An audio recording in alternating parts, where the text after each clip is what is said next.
U današnjem video radu predstavljam novo domaće borbeno oklopno vozilo Milan.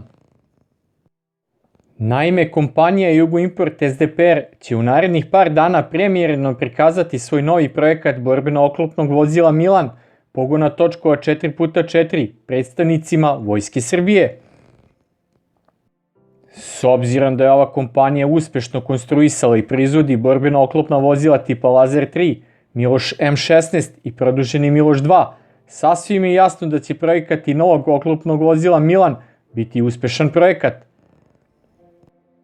Inače, kako sam ga već najavio u svom video radu o borbeno oklopnom vozilu kompanije Zastava Tervo Hajduk, radi se o konkurentskom projektu kompanije integratora vojne industrije Srbije, koji je konstruisan na šasi američkog Humvee vozila visoke prohodnosti. A kakvo je novo borbeno oklopno vozilo Milan?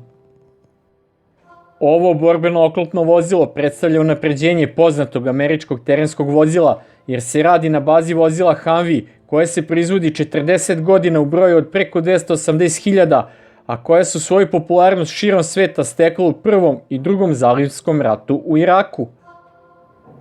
Zbog nedostatka oklopne zaštite, Humvee vozila su bila izuzetno pogodna za uništavanje improvizovanim eksplozivnim napravama, koje su u Iraku bile postavljene pored ruta kretanja američkih jedinica.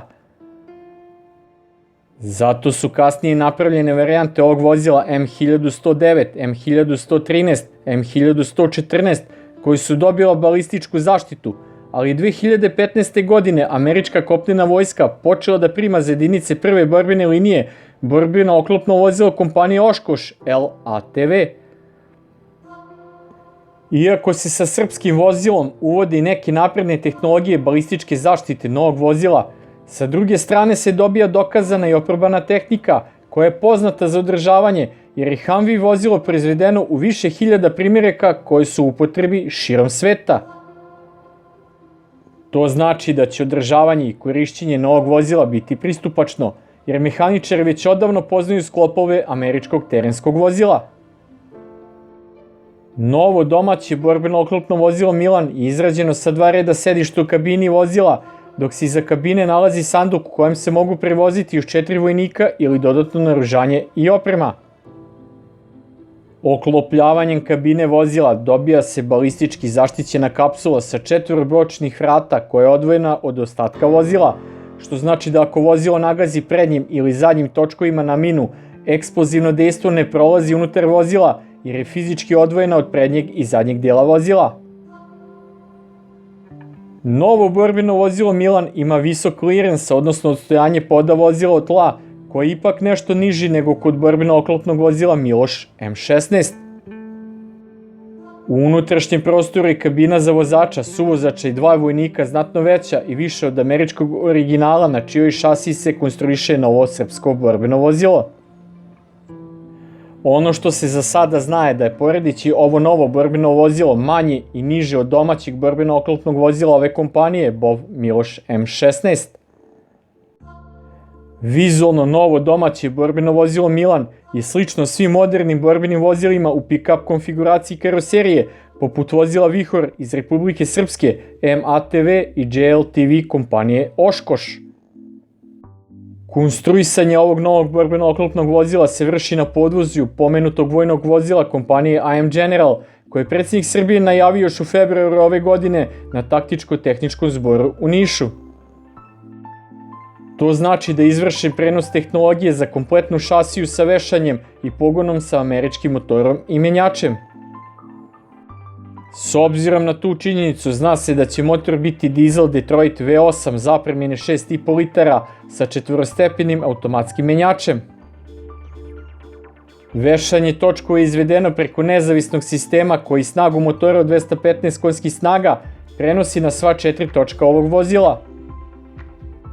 Zapremina rezervoara je oko 100 litara dizel goriva, što omogućava autonomiju vozila od preko 500 km.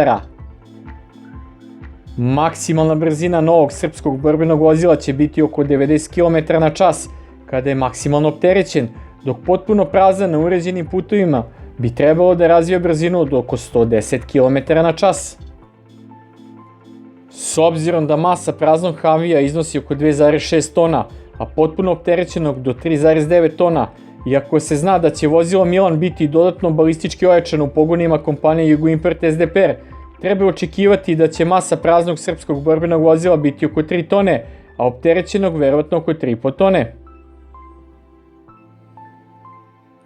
Nivo balističke zaštite borbenog vozila Milan je za sada nepoznat, ali je pretpostavka da će biti minimum na nivou 2 po NATO standardu balističke zaštite Stanak 4569, a sa dodatnim oklopom i nivo 3 i u tom slučaju će moći da izdržava pogodke protipancirne municije kalibra 7,69 x 39 i 7,69 x 54 mm.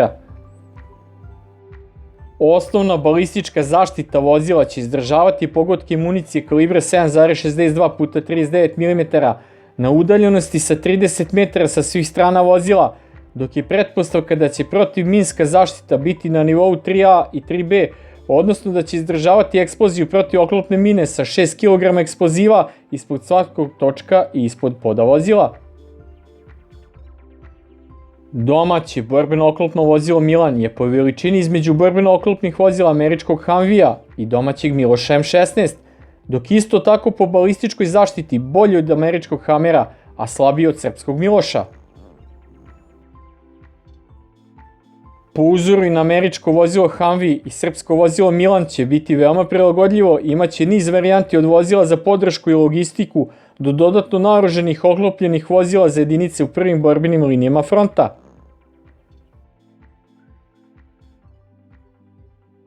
Očigledno je da, kao što sam već i najavio, domaće borbeno-oklopno vozilo Hajduk kompanije Zastava Terveo dobiti konkurenta iz druge domaće kompanije Jugoimport SDPR, pa neka bolji pobedi u takmičenju za naoružavanje jedinica kopnene vojske Srbije, a najbolje da se oba nadopunjuju u jedinicama srpske vojske.